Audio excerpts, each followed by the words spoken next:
बताया गया था कि यहाँ पे बर्थडे पार्टी है। Birthday party what you perceive is कि केक होगा, बलून्स होंगे, डेकोरेशंस होगा, लेकिन देख ही रहे हैं आप। तो मैं भी अचंभित हूँ और सच कहूँ तो थोड़ा सा भयभीत भी। तो एक काम करते हैं, हम उनको बुलाते हैं जिन्होंने हम सबको आज यहाँ पे आमंत्रित किया है, ठीक है? और उनसे सुनते हैं।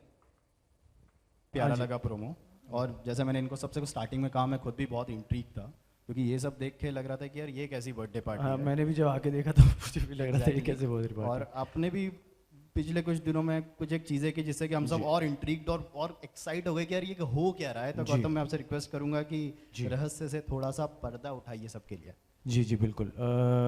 ये काल भैरव रहस्य 2 जल्दी आ जाएगा।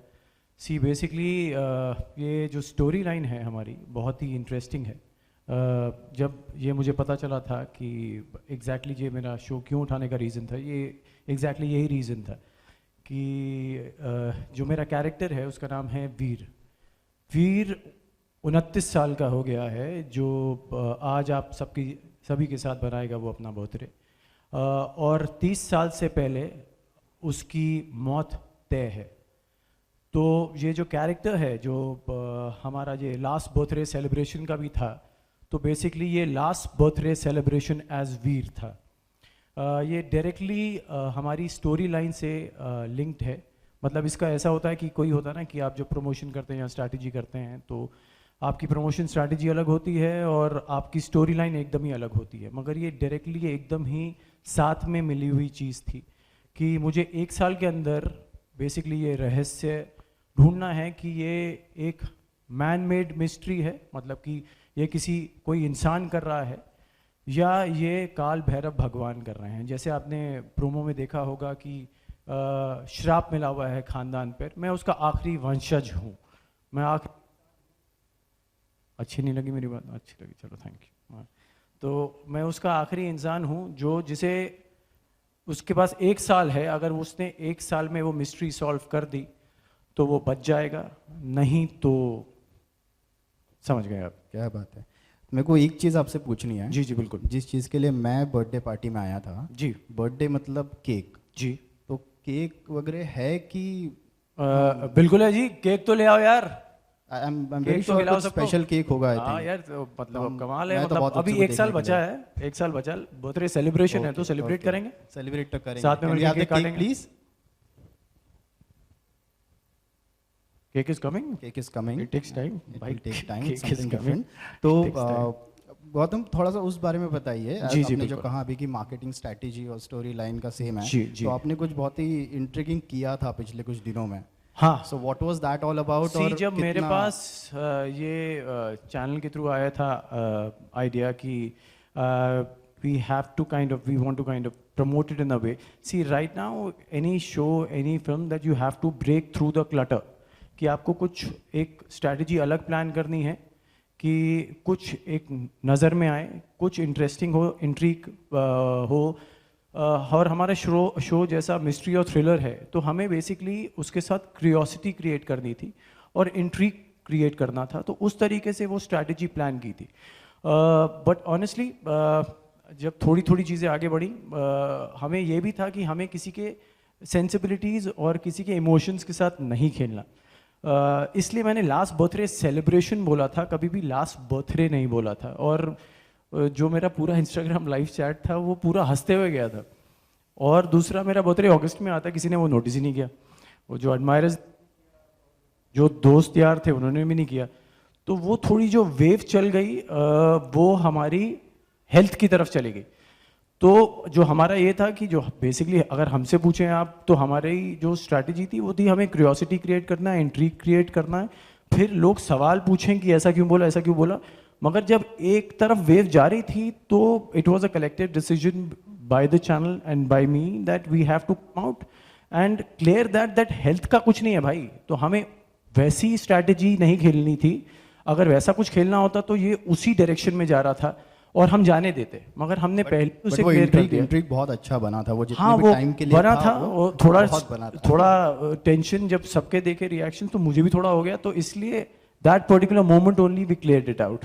So yes. It's looking exciting. Again, I think our marketing strategies will get up. So, Gaurav, tell me one more thing. What are you looking forward to as an actor towards this? Youth मतलब जब तक उसके functions और कोई family function नहीं होते तब वो ऐसे अटायर में होगा, otherwise he is dressed like normally like you and me. But at the same time इसके अंदर चीज़ें पहले कैरेक्टर्स से एकदम ही अलग करके आई हैं, क्योंकि अगर आप पहला एपिसोड देखेंगे तो उसके बारे में ज़्यादा नहीं बता पाऊंगा, मगर ज़्यादा नहीं, बिल्कुल भी मत बताइए क्योंकि वही रहस्य मतलब कि मैं ही डर रहा हूँ और मैं ही डरा रहा हूँ. So as an actor it becomes very interesting कि जब आप सी बहुत कम चीज़ें होती हैं जहाँ आपको खेलने को मिलता है एज एन एक्टर. जब आपको खेलने को मिल जाता है ना तो आपको जो सेटिस्फैक्शन मिलती है अंदर से, अंदरूनी रात को नींद आती है, वो बहुत अच्छी आती है. तो अभी तक जितना भी मैंने शूट किया है तो बहुत ही इंटरेस्टिंग रहा है, और ऐसा मैंने पहले कभी नहीं शूट किया था. मतलब ऐसा कैरेक्टर उस तरीके से डेवलप पहले कभी नहीं हुआ था. तो उसकी अपनी साइकोलॉजी है बंदे की, और उस तरीके से ये आगे बढ़ रहा है, और लिखा बहुत इंटरेस्टिंग है. Okay okay, so I am very excited. And cake का भी इंट्रीग खत्म हो गया. आ गया आइला मटका बहुत ही आइला. ओ माय गॉड, जय माइला. गौरव ये क्या क्या कर रहे हैं यहाँ पे शो में? और स्टार की जय हो. स्टार की जय हो. ये लग रहा है ये बर्थडे सेलिब्रेशन. आ जाओ. ये केक ही है ना भाई? ये केक मटका है क्या? नहीं केक है. नाइस. ये पूरा केक ही है ना गौतम? अच्छा, नहीं मेरे को लगा था मटके के अंदर डाले. मटका कैसे काटूंगा? वाओ, ये this is nice man. Sounds very exciting. So this was what I was talking about कि ये थोड़ा चीज़ें एटमॉस्फेयर अलग है, इंटरेस्टिंग है. आई होप लोगों को पसंद आए. ये आखिरी वाले जोन में ही लग रहा है मुझे सब. ये आखिरी वाली जोन ही है भैया, लास्ट है. लास्ट के चक्कर में बड़े खाने पड़े हैं मुझे.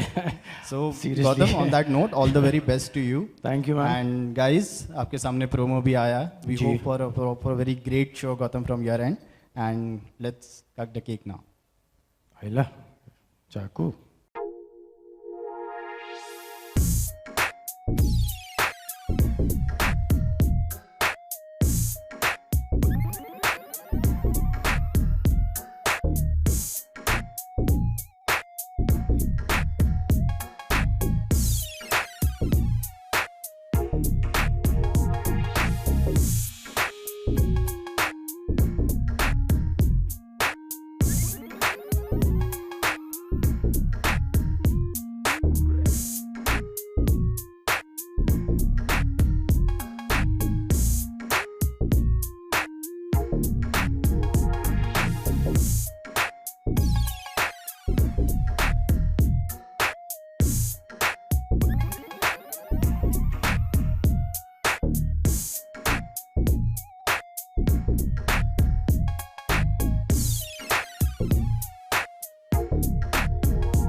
पर्सनली आप पूछे तो नहीं, कैरेक्टर बिलीव करता है. अगर आप मुझसे पर्सनल पूछना चाहें कि मैं बिलीव करता हूँ कि नहीं करता, मैं नहीं करता. बट कैरेक्टर वीर का जो कैरेक्टर है वो बिलीव करता है, क्योंकि उसके खानदान में ये 150 सालों से ये चल रहा है.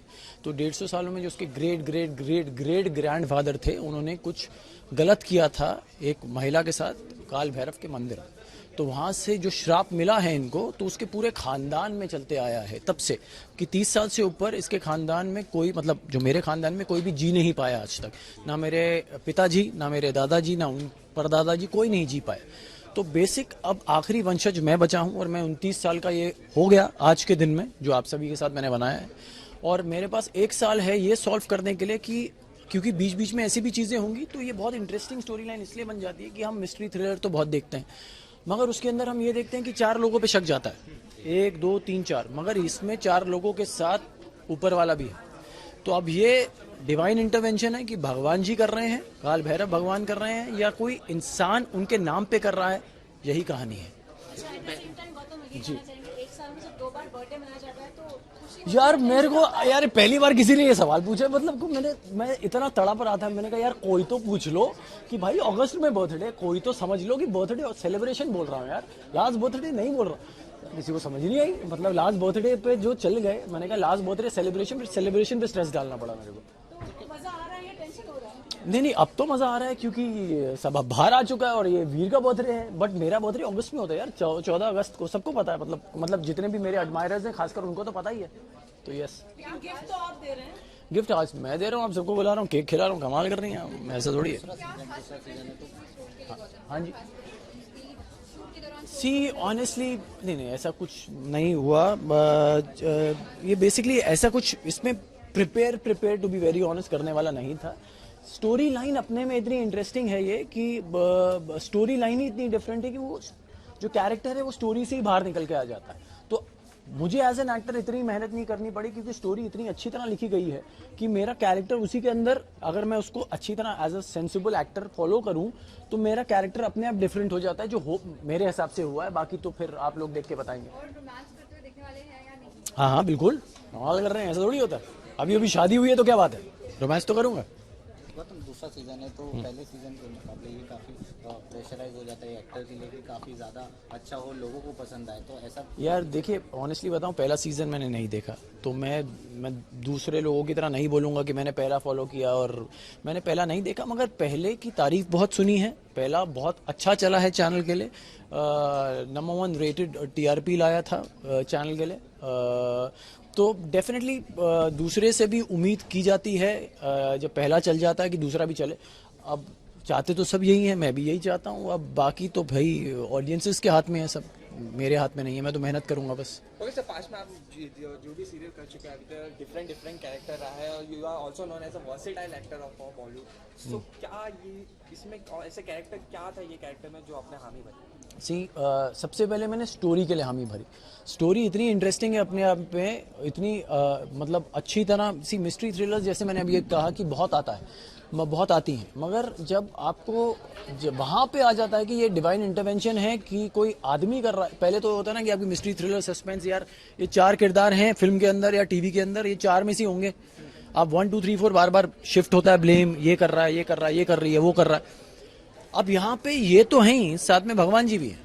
तो अब यहाँ से हो रहा है कि ये सारे लोग कर रहे हैं मिलके, तो अब इस इंसान को, वीर को, खतरा सिर्फ लोगों से नहीं है, ऊपर वाले से भी है, मतलब उस श्राप से भी है।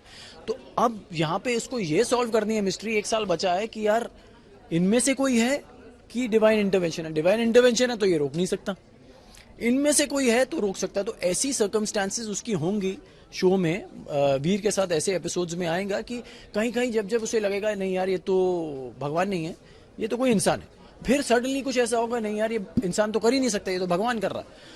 तो ऐसी चीजें जब मिलती हैं तो इतना इंटरेस्टिंग हो जाता है। सो एज एन एक्टर जैसे मैंने आपको कहा, मैं श्राप में बिलीव नहीं करता, मगर ये कैरेक्टर बिलीव करता है।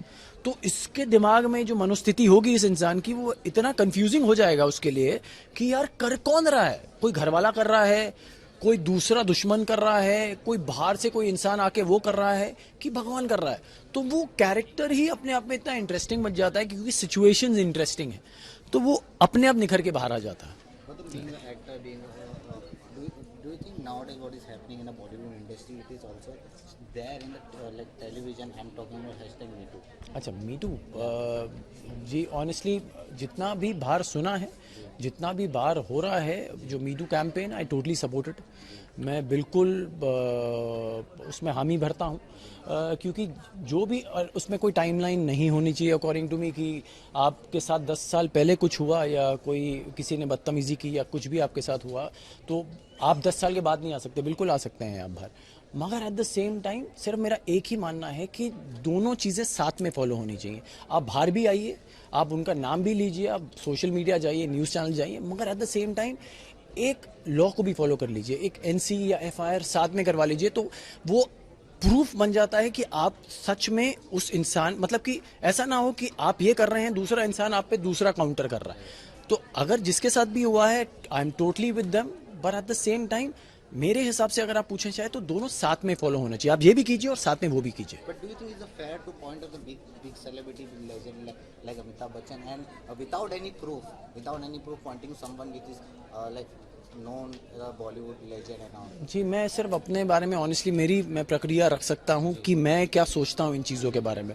अब किसके साथ पर्सनली क्या हो रहा है मैं नहीं बोल सकता। अगर आप मुझसे पूछते हैं मैं मी टू के साथ में हूँ, मैं डेफिनेटली 100% साथ में हूँ। मैं चाहता हूँ कि जितने बाहर आ सकते हैं बोले, मगर at the same time legal route भी साथ में लें, कि ऐसा ना हो कि एक ही तरफ बोला जा रहा है, नहीं तो फिर प्रूफ कैसे करोगे आप कौन सही है कौन गलत है। जब आप ये कर रहे हो तो आपकी सीरियसनेस पता लगती है, आपकी कितना सीरियस है आप इस चीज़ को लेकर। तो ये थैंक यू।